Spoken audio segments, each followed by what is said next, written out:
How you doing, everyone? It's Kevin. I'm back with another video here. I'm going to show you how my shower is set up in my camper.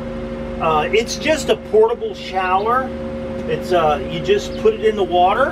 It's got a little pump, a self pump. It's got its own little pump, and it has its own little head. I'll show you both of them, and I'll show you about how long you can run it. I got about 2 gallons of water in this tub down here. And I'm going to show you how long it'll run on just a couple gallons of water. Alright, as I said before, we picked this little tub up. It's a collapsible tub. And you'll see in a later video, me and Julie actually take a shower. This thing is full, and both of us took a shower with this one tub full with this portable shower. Now, I got this from Amazon. It's just a small 12-volt pump on it.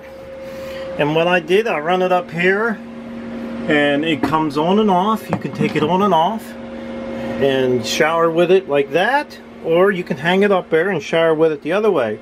So I'm going to have Julie help me here, and she's going to point this thing down in the drain for me while I turn this pump on with about 2 gallons of water sitting in here, and we're going to see how long it'll take to run 2 gallons of water out. The only problem I can see with this pump, I think you would want a bucket.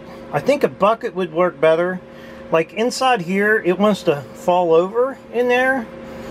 So it makes it a little bit tougher to keep it up and down so it gets all the water out of the bucket. So let's kick the pump on. Okay, the pump is on now. It does have a really good spray.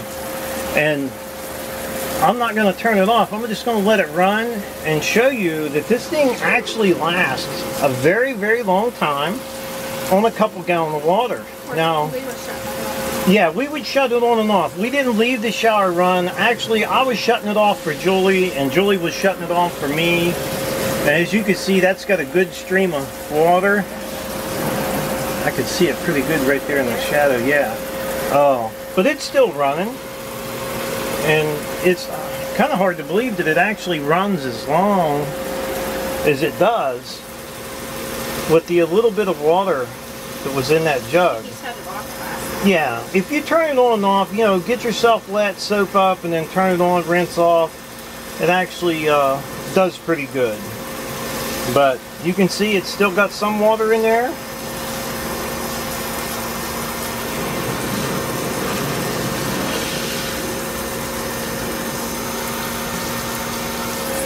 Still running. Yeah, it's basically you're just getting a shower. You're not going to soak in it. So it's still running. It's running out right now. Yeah. Right now, it's pretty much run out. Now I don't think you want to run that pump dry. Now, for those of you guys who have been watching my series on my box trailer build, I had a gentleman ask me. He missed the part where I put a stink pipe in. Now, you've seen that pump run the water in the shower, and I had no problem with the water going down. Now, what I did, and this was a big mistake on my part, is I put the shower stall in first. I mounted the shower stall in, and then I got my tank. Well, not thinking that I needed a stink pipe on this thing, I didn't allow the tank to go over the wall so I can get a pipe up through the wall and through the ceiling. So I'm going to show you what I did to fix that. Now, I wasn't going to rip that shower back out. I had too much money involved in it. So let me show you what I did to vent, because before, when I was running water in it, it would not go down the drain because there was no air. It wouldn't allow the air to escape, and it just kind of bubbled. It would go down, but it would go down slow and bubble. So let me show you what I did.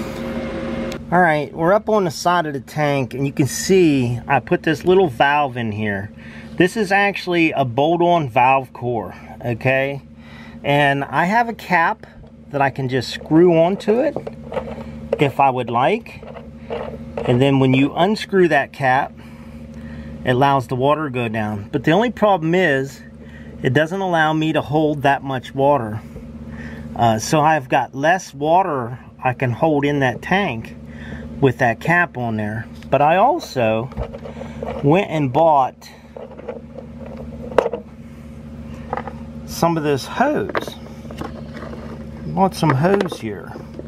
And this hose fits perfect right on this thing, super tight.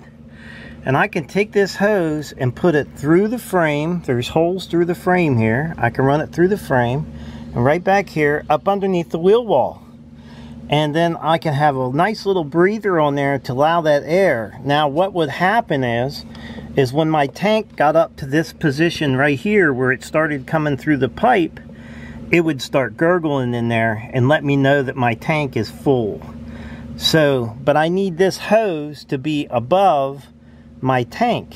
So I would have to take it up and take it behind the fender up in there, and that would allow me to let the air flow in it without it leaking onto the ground. So that was my fix. It's not a good fix. I don't really like it, but I have no choice because the shower was 32 inches and between these beams is 24. Between my two beams is 24, that beam and that beam.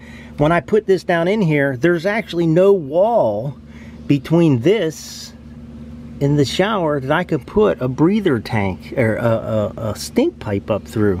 So it was a screw up. If I had it to do all over again, I would have moved the shower one way or another in there somehow. So I could have got a breather on there, but I do think this is going to work for me. I'm just not crazy about it, but it's there and there's really nothing I can do about it now. Okay, another thing I wanted to address was the trap. I didn't put a trap on this, and some people said you're going to need a trap because it's going to smell. Now, the way I look at it here, I didn't have much room between this shower and that floor, and certainly not enough room for a trap. Someone mentioned putting a shutoff on that, underneath there on that hose, and that was a great idea. But what I'm going to do is, I got a brother-in-law works at a steel, like a machine shop, and he's going to cut me a piece of stainless steel, the same round as this, and I'm just going to set it down on there, and that will keep any air from flowing up through there. I'm just going to cut a nice little piece of stainless steel. It won't rust or anything like that, and that should keep the air from coming up through there when we're out. If I don't have the breather open or the tank open, we're not going to get any smell because there's no air. But if we have that breather open and I put it up under the fender where I'd like to, we're going to get air up through there, so we will get a little smell through there. So I thought I'd do something like that. Even if I was to epoxy a piece of rubber to the bottom of that piece of stainless, I'll get a piece 1/4 inch thick and lay it down on top of there, and maybe epoxy a piece of rubber to one side. That kind of give it a little airtight seal. But back to the shower. The shower worked really well. We had no problems with it. The floor held up good, and this thing works great. I would recommend getting one of these. I wasn't plumbing my whole camper, so I just put that in there. And if I wanted to take a shower outside, I have some extra tarps. I can put a tarp up and take a shower outside too. That's a quick look at my shower and some of the mistakes I made on mine. Hopefully you don't make the same mistakes. I'd like to tell everybody thanks for watching my video. Don't forget to subscribe, leave me thumbs up, thumbs down, or comment if you'd like. And if you like the video and you want to have some more videos like this, just click the little bell down there and you'll get alerts. Hey, thanks for watching.